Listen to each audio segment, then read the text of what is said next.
Sorry, he forgot his baseballs up here. Alright, so thank you for the introduction. I'm Sam, and I'm a PhD graduate from Stevens Institute of Technology, and today I'll talk about the last bit of my doctoral dissertation work, which looks at angular momentum in baseball pitching. So baseball pitching has historically been described as a full body movement that involves sequential rotations of body segments. And one major objective, not the only objective, but the one major one, is to maximize ball velocity. And that is accomplished through maximizing the linear velocity of the hand that can benefit from maximizing the transfer of momentum and energy from the body into the throwing hand. Therefore, better understanding momentum in pitching could help us better understand how we generate more ball speed. So previously, our work has demonstrated how the body generates whole body linear and angular momentum through the interactions with the ground. So each leg generates ground reaction forces that directly changes the body's linear and angular momentum. An earlier work by Richard Batzel identified how the momentum generated could also be transferred from the lower limb through the trunk and into the throwing arm. Therefore, we know that momentum generation and transfer both occurs during the pitching motion.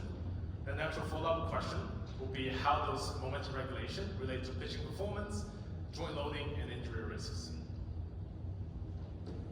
So there were a lot of speculation around angular momentum in baseball.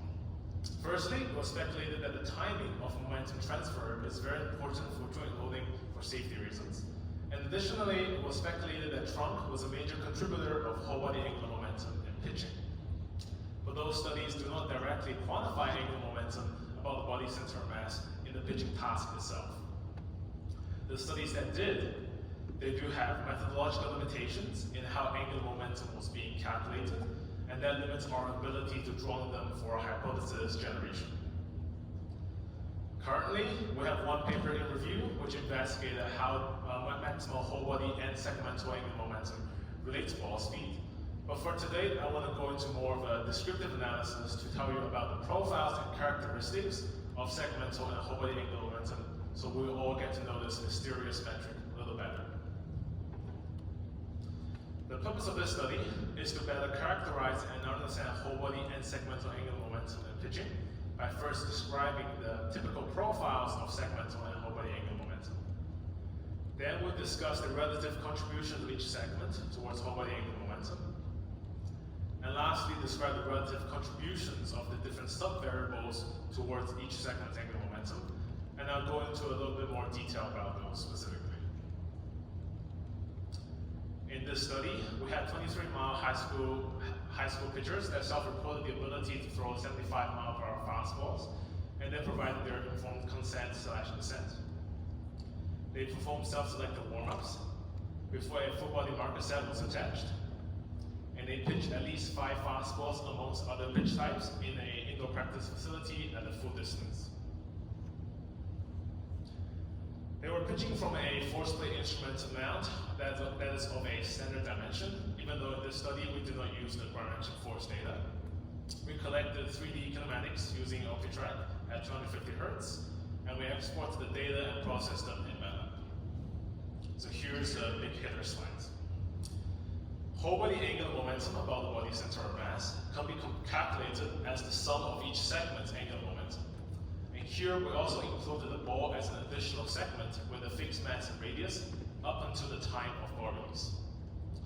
Each segment's angular momentum consists of 2 terms, the first being the local term and the second being the remote term.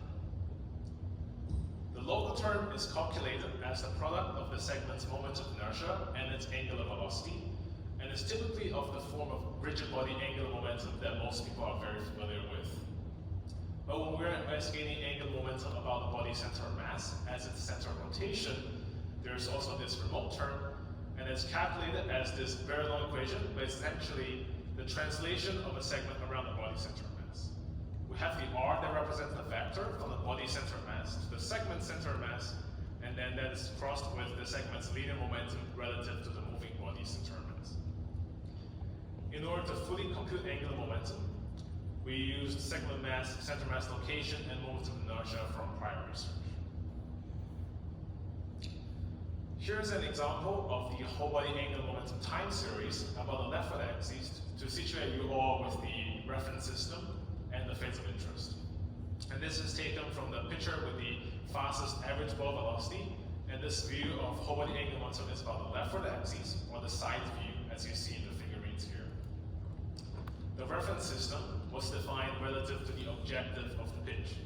So the horizontal forward axis goes from mount towards home plate. Global vertical was used as the upward axis, and the leftward axis was a cross product of the upward and the forward axis.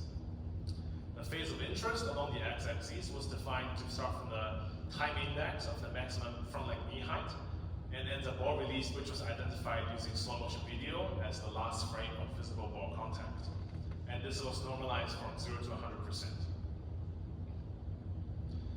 For this study, we did a fairly simple descriptive data analysis. So we calculated the maximum segmental angular momentum for each body segment about each global axis. We also computed the time of maximum angular momentum, as well as the percentage of maximum segmental angular momentum at the time of, as a percentage of the whole body at the time of its max. Additionally, at the time of its max, we also looked at the relative contributions of the local term and the remote term. So here I will describe the characteristics of whole body angular momentum, starting again from the angular momentum about the leftward axis, which is the side view plane. This is the mean and one standard deviation time series from the picture with the highest average ball speed.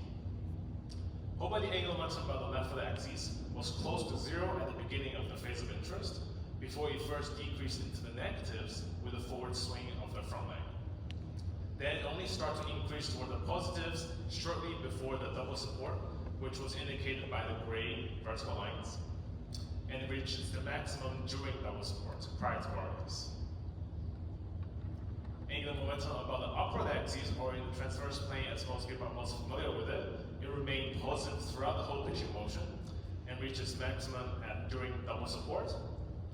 And this trend was consistent for all pitchers that we see, so it could be a characteristic profiles for angular momentum, at least in this specific cohort of pitchers. This also highlighted how majority of whole body angular momentum in these two directions were generated before the front leg even contacts the ground. So if we want to target a pitcher's ability to generate more momentum at the whole body level, we should be targeting how the back leg interacts with the ground. Additionally, the generation of momentum in these two planes are also consistent with the objective of forward arm acceleration, because angular momentum about the leftward axis is responsible for movements in this direction, and angular momentum about the upward axis captures movement in this direction. Now for the third axis, angular momentum about the fourth axis, it was primarily responsible for balance maintenance, and we also noticed a lot of between pitcher differences that could be due to their own preferences. So now we'll talk a bit more about the features of segmental angular momentum, again focusing one about the leftward axis because it was consistent across all of the pitchers that we see and also have the highest magnitude compared to the upward and the forward directions. The initial negative whole body angular momentum from the previous slide was due to the negative head, trunk, and front leg segment angular momentum. Then those negative angular momentum from the segments decreased and transitioned into the positives as momentum was transferred into the trunk and the head during double support with their forward movement. This also resulted in the maximum angular momentum of the whole body being primarily due to the maximum angular momentum of the trunk. So the previous speculation was supported that the trunk was the major contributor of whole body angular momentum throughout the whole phase, but not all the time. And that is because the angular momentum of the trunk and the head actually decreased, while the angular momentum of the throwing arm increased towards ball release, and this was consistent with the goal to maximize throwing hand velocity and momentum. So here's a table that summarizes the various discrete measures of interest for upper body angular momentum above the leftward axis. So we have the pelvis, trunk, upper arm, forearm, and hand. And we have their maximum angular momentum values, as well as the percentage of the whole body's angular momentum. And we noticed that the trunk and the forearm were primary contributors, but they occurred at different times.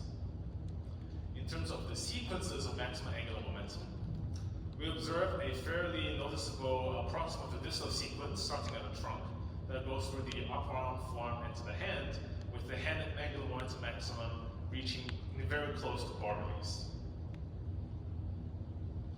Lastly, when looking at the relative contributions of the different terms of angular momentum, we notice that in this direction especially, the remote term which captures the translation of the segment around the body center of mass is way larger, especially for the throwing out segments, than the local term that captures the segment's rotation about its own center of mass.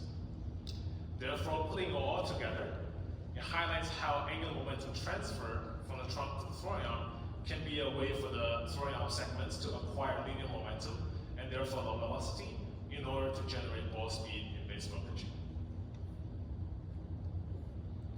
So in conclusion, by directly computing whole body angular momentum, we learned that a large amount of angular momentum was generated, especially about the leftward and upward axes, that is consistent with the goal of forward arm acceleration. Additionally, the proximal to distal transfer of angular momentum from the trunk to the throwing arm were consistent with the objective of the pitch in order to accelerate your arm segments forward. One immediate practical implications for those working in baseball research is that angular momentum may be a better variable to capture the sequential rotational dynamics of the segments because of how much larger the remote term is compared to the local term, which contains the segmental angular velocity. Future research directions, obviously expanding into larger sample sizes, different level of competitions, and performance ranges. But also we can start thinking about how we may identify different biomechanical factors that help enhance the transfer of angular momentum from the trunk in the throwing arm, and also directly compute whole body angular momentum and segmental angular momentum when we're looking at joint loading studies. So I'd like to thank the Major League Baseball for a grant a long time ago, our collaborators at Rush, as well as Marlins, my current employer, for supporting me to come to this conference. We are also looking to hire more entry-level analyst jobs, so let's connect if you're interested in getting into the field, and thank you.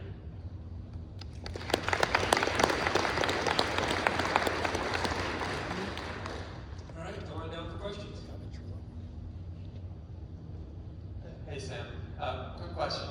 So the trunk angular momentum is obviously very important, and you did rigid body segments for the arms and the legs, but can you explain whether the rigid body model for the upper trunk, the trunk, is a good model, or if that was a concern? So in terms of getting the exact values, certainly the modeling matters a lot, but one thing that we can learn from to gauge the impact of the modeling mutations, we'll be looking into the sub-variables that contribute to the angular momentum.